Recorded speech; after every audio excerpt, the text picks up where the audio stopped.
why don't we pay military recruits more money? The NDAA does include a raise for our service members. Is she getting any marching orders from the Democrat Party? An arena filled with people that want to murder him. We've reached the end of the questions that you want to answer. We have a couple clips to look at of Marjorie Taylor Greene going completely off the rails, stoking conspiracies, I know, surprise, surprise, and just saying some completely outrageous things, with a special clip of her melting down after being asked a pretty simple question to end. So first, let's start with her opinion on the upcoming debates. I spoke to President Trump just a little over an hour ago. Absolutely love him. I love him. I have so much faith in him. I have complete faith that he is going to hit a home run, but he is walking in to a trap. He is walking into a rigged debate. He is walking into an arena filled with people that want to murder him. He's going to stand 10 feet away from Joe Biden, who wants to put him in prison the rest of his life, wants him to die and rot in prison. Like I said, some pretty outrageous things coming out of her mouth, and I'm sure the only thing Biden values is the rule of law being upheld, something Republicans used to pretend to care about, you know, before Matt Gaetz started touching children or Trump started committing felonies, fraud, sexual assault himself. Outside of that, though, Biden has barely even commented on the felony convictions of Trump, isn't connected to it in any way, so claiming he's going to be in a room full of people who want to murder him is just insane propaganda.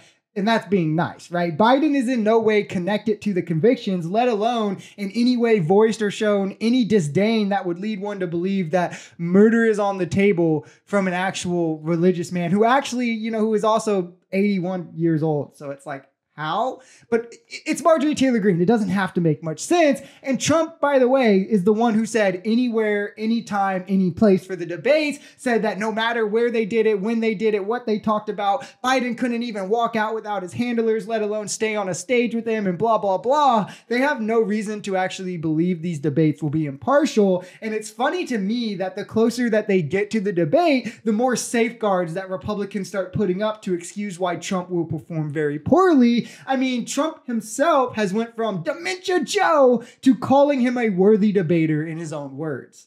Here's the issue. Our government is not a charity. Now, I add this quick clip just to show hypocrisy. Marjorie, who is also staunchly against student loan forgiveness, actually had almost $200,000 in PPP loans completely forgiven during the pandemic. She had no problem taking that charity, but the biggest point she's missing is that the government is publicly funded, so there's nothing wrong with those funds going to the public, and the more economically strong the public is, the more it benefits even those who don't take the charity. More people having more money to spend in the economy puts more money in the economy, which circulates and grows businesses, grows GDP, grows neighborhoods, and indirectly comes back in the pockets of everyone. So taking these talking points and using them as fact are just really kind of silly to hear. And tried to pervert the truth. He told the truth, and we appreciate him for that. And if it doesn't go your way, if Biden wins, will you accept the result?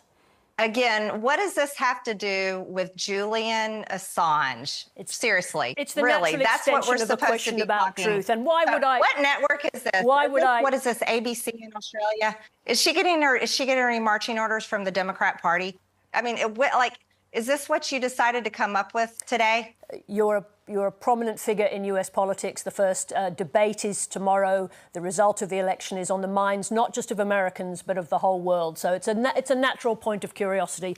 But I understand that we've reached the end of the questions that you want to answer. Republicans love to talk about the truth as if everyone but them is involved in some big lie, and only MAGA is the one that knows about it and will speak on it, only to then quickly melt down when asked if they will accept the truth of an election. The reason she starts going off the rails here instead of answering the simple question is because no, she will not accept the results unless Trump is the one to win. And this is despite court cases in Georgia, her own state, ruling in the 2020 election. And they decided this on the merits, by the way. I'll have it highlighted in what I'll show, that there was nothing to be proven wrong, no evidence, and the cases themselves were illegitimate, and just like every other case that was brought over 50 times in multiple different states. But of course, for MAGA, their explanation to this is that all these courts in all these states are just in on the grand scheme to steal the election from Trump, even though he's never won the popular vote, even though he barely only even beat Hillary Clinton by 77,000 votes in the Electoral College, even though she was literally under federal investigation and one of the most unpopular candidates of all time. But they're all in on it, along with all the media, every single Democrat, all state officials, and any Republican who says it's nonsense,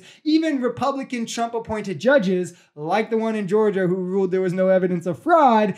But, you know, they're all bought into this. If we're going to spend more money on our Department of Defense, on our NDAA, why don't we pay military recruits more money instead of paying for electric vehicles and electric vehicle charging stations? That is an embarrassment, and I think it's an insult to the American people. Madam Chair and Ranking Member Smith, I have good news in that the NDAA does include a raise for our service members, which is long overdue, but we can multitask. I thought ending with a Marjorie fact check directly to her face would be a great way to end. She takes the floor of Congress and largely just lies or shows her ignorance and being unable to read and understand the legislator and bills and what they actually include. So it leads to golden moments just like this one, which would make sense as to her inability to legislate and her having never drafted one bill that has been passed into law. She's getting beat by Lauren Boebert in that regard. Lauren Boebert has drafted one. Marjorie's drafted none. That's MAGA for you. But Marjorie quite literally only knows how to fearmonger. She's there just to stir up chaos and then blame it on the Democrats and pander to cameras in largely untrue ways. And of course, grow her social media presence. You can't forget that one. The truth is, Biden has done far more for veterans than Trump ever did. Trump labeling them suckers and losers. Biden signed the PACT Act to expand their health care, especially for burn and toxin victims, allows raises for them in the budgets, and stands with them every step of the way. If we went with Trump's isolationist mindset, it would open the door for foreign aggressions that would undoubtedly lead to a NATO country being attacked and them invoking Article 5, which would lead to American troops actually having to then get involved. And the only time that Article 5 in the past has been invoked has been for America after 9/11. So it's like a debt that's owed to then if some other country did it and we just turn our cheeks and say no, like no, it would lead to American troops being involved in these wars. Republicans and MAGA especially loves to talk about Biden funding wars,